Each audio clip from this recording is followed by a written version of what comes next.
Di sini kita akan membahas pengertian dari Merdeka Belajar. Apa itu Merdeka Belajar? Merdeka Belajar adalah sebuah program yang digagas oleh Menteri Pendidikan, Kebudayaan, Riset, dan Teknologi Nadiem Anwar Makarim sebagai upaya untuk bebas berpikir dan berekspresi. Istilah Merdeka Belajar ini cukup populer setelah Kemendikbud meluncurkan kurikulum pendidikan yang baru, yaitu Kurikulum Merdeka pada Februari 2022 lalu. Nah, apa itu tujuan Merdeka Belajar? Bagaimana konsep Merdeka Belajar ini? Apa saja komponen yang mempengaruhi kesuksesan program baru ini? Kita akan membahasnya pada bab selanjutnya. Tujuan Merdeka Belajar. Selain menghadirkan pendidikan yang bermutu tinggi, program Merdeka Belajar juga memiliki tujuan lain. Adapun tujuan Merdeka Belajar adalah sebagai berikut. Yang pertama, membangun suasana belajar yang lebih menyenangkan bagi guru dan siswa. Kedua, memberikan keleluasaan pada sekolah dalam mengadakan penilaian dan penerapan kurikulum sesuai dengan kondisi sekitar.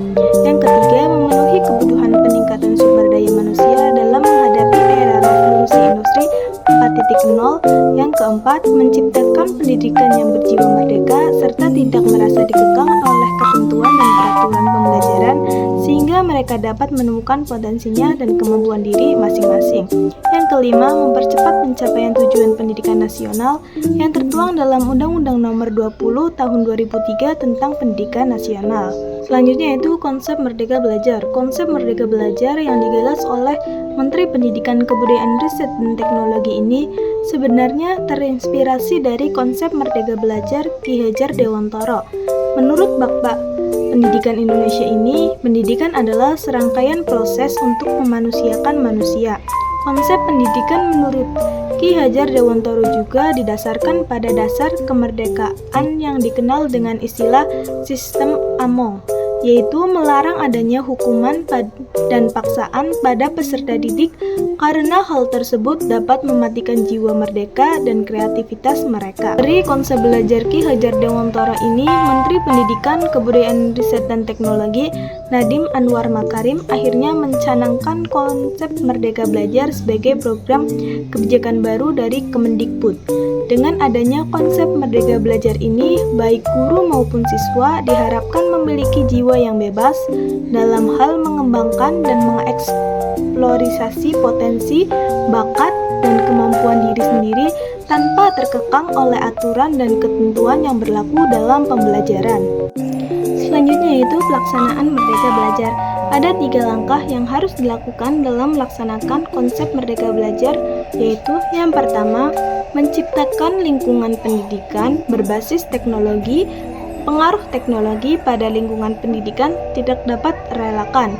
Maka dari itu, hadirnya program Merdeka Belajar ini sebagai tindak awal yang strategis untuk menunjang lingkungan pendidikan agar lebih adaptif terhadap revolusi 4.0. Selain itu, lingkungan pendidikan yang difasilitasi oleh teknologi juga dapat menjadi tempat bertumbuhnya keleluasaan berpikir, keberanian berinovasi, dan meningkatkan kemampuan menganalisis suatu resiko secara tepat.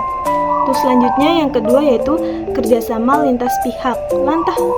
Langkah berikutnya yang harus dilakukan dalam melaksanakan konsep Merdeka Belajar adalah kerjasama lintas pihak. Dalam hal ini, kerjasama lintas pihak yang dimaksud adalah suatu sekolah bekerjasama dengan sekolah lain untuk meningkatkan kualitas pendidikan. Kerjasama ini penting dilakukan di era teknologi ini untuk meningkatkan kesadaran belajar dan saling membantu dalam memperbaiki kemampuan dan sumber daya. Selanjutnya yang ketiga yaitu urgensi data. Kemendikbud memiliki andil dalam menyediakan sumber daya dan sarana yang unggul. Hal ini dilakukan untuk mendukung kebijakan yang direncanakan, seperti mempersiapkan guru dalam menghadapi sistem pengajaran dengan menggunakan teknologi. Selanjutnya yaitu komponen Merdeka Belajar. Ada 7 komponen Merdeka Belajar yang berpengaruh terhadap keberhasilan pencapaian tujuan dari program tersebut. Ketujuh komponen Merdeka Belajar adalah sebagai berikut. Yang pertama, konstruktivisme. Konstruktivisme adalah komponen dalam Merdeka Belajar yang berkaitan dengan cara siswa membangkitkan pengetahuan yang sudah ada. Hal ini memudahkan siswa dalam menyusun suatu konsep. Nah, dari konsep tersebut, siswa dapat saling berbagi dan mempraktikkan pengetahuan yang dimiliki untuk mendapatkan pengalaman yang nyata. Selanjutnya yaitu kedua, inquiry. Inquiry artinya siswa mencari dan menyelidiki sendiri pengetahuan yang ingin diketahuinya agar rasa penasarannya bisa terjawab. Komponen inquiry dalam Merdeka Belajar ini dapat membuat siswa berpikir lebih kritis dalam kegiatan belajar.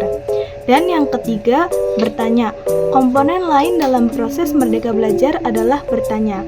Dalam hal ini, siswa akan dibiasakan untuk berani bertanya mengenai materi pelajaran, konsep, atau hal lainnya yang tidak dapat dipahaminya. Selanjutnya yang keempat yaitu learning community. Learning community artinya siswa tidak hanya bekerja secara individu saja, tetapi juga bekerja sama dengan orang lain sehingga bisa saling bertukar ide dan pengalaman. Yang kelima, modeling. Modeling dalam konsep Merdeka Belajar artinya adalah contoh atau model yang bisa diikuti siswa saat mengerjakan sesuatu seperti hasil karya seni, narasumber, dan lainnya. Guru bisa menjadi modeling untuk siswa-siswanya, tetapi guru bukan satu-satunya model yang hanya berperan sebagai fasilitator saja. Itu artinya siswa bisa mencari model selain gurunya. Dan yang keenam merupakan refleksi. Kegiatan refleksi dalam Merdeka Belajar bertujuan untuk membuat siswa merefleksikan atau merenungkan apa saja yang sudah dipelajari. Dari hasil renungan ini bisa dituangkan siswa dalam bentuk pertanyaan langsung, catatan selama mengikuti pelajaran, kesan dan saran pembelajaran, dan juga lain sebagainya. Untuk komponen yang ketujuh yaitu authentic assessment. Pengetahuan dan keterampilan yang telah dipelajari siswa akan diukur dan dinilai. Penilaian atau authentic assessment ini bisa dilakukan secara berbeda-beda tergantung jelang pendidikan siswa tersebut. Nah, untuk pembahasan terakhir yaitu peran guru dalam Merdeka Belajar. Secara umum, guru memiliki berbagai peran dalam proses pembelajaran dengan siswa.